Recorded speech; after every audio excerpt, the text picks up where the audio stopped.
ಇವತ್ತು Karnataka compound development corporation ಒಂದು chairman ಆಗಿ ನನ್ನನ್ನು ನೇಮಕ ಮಾಡಿ 2 ವರ್ಷ ಆಯ್ತು, 2 ತಿಂಗಳಾಯ್ತು. 2 ತಿಂಗಳಲ್ಲಿ ಈಗ ನಾವು ನಮ್ಮ ಕುಡ್ಲುಗೇಟಲ್ಲಿ ಇರ್ತಕ್ಕಂತಹ ಕಾಂಪೋಸ್ಟ್ ಡೆವಲಪ್ಮೆಂಟ್ ಏನು ಪ್ಲಾಂಟ್ ಇದೆ ಅಲ್ಲಿಂದ ಕೆಲಸ ಮಾಡ್ತಾ ಇದ್ವಿ.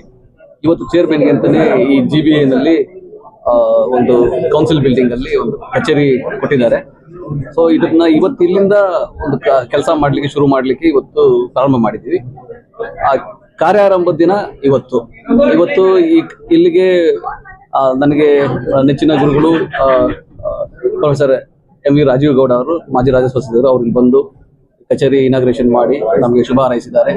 ಹಾಗೇನೆ ಪಕ್ಷದ ಬಹಳ ಹಿರಿಯ ಮುಖಂಡರುಗಳು, ಸಹೋದ್ಯೋಗಿಗಳು ಬಂದು ನನಗೆ ಶುಭಾಶಯ ಕೋರಿದ್ದಾರೆ. ಇಲ್ಲಿಂದ ಇವತ್ತಿಂದ ಈ ಕಾಂಪೋಸ್ಟ್ ಡೆವಲಪ್ಮೆಂಟ್ ಕಾರ್ಪೊರೇಷನ್ ಏನು ಜವಾಬ್ದಾರಿ ಇದೆ, ಬೆಂಗಳೂರಿನ ಕಸಮುಕ್ತ ನಗರ ಮಾಡೋದು, ಸುಂದರ ನಗರ ಮಾಡೋದು, ಹಾಗೇನೆ ಯಾವುದು ಹಸಿ ಕಸ ಒಣ ಕಸವನ್ನ ಬೇರ್ಪಡಿಸಲಿಕ್ಕೆ ಉತ್ತೇಜನ ಕೊಡುವಂಥದ್ದು, ಹಸಿ ಕಸವನ್ನ ಕಾಂಪೋಸ್ಟ್ ಮಾಡಿ ಅದನ್ನ ರೈತರಿಗೆ ಹಂಚಿಕೆ ಮಾಡುವಂಥದ್ದು ಎಲ್ಲ ಬಹಳ ಮಹತ್ತರವಾದ ಜವಾಬ್ದಾರಿ ಇದೆ. ಇನ್ನೂ ಅತ್ಯುತ್ತಮವಾಗಿ ಕೆಲಸ ಮಾಡಲಿಕ್ಕೆ ಒಂದು ಅವಕಾಶ ದೊರಕಿದೆ. ಅದರಿಂದ ಚೆನ್ನಾಗಿ ನಾನು ನಿರ್ವಹಿಸ್ತೀನಿ ಅನ್ನೋ ಒಂದು ಭರವಸೆ ನಮಗಿದೆ.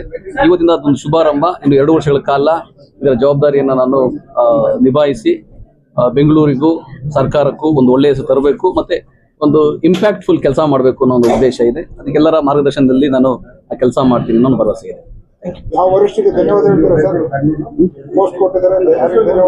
ಎಲ್ಲ ಸರ್ಕಾರ, ಎಲ್ಲ ನಾಯಕರುಗಳು, ಸರ್ಕಾರ ಜವಾಬ್ದಾರಿ ಕೊಟ್ಟಿದೆ.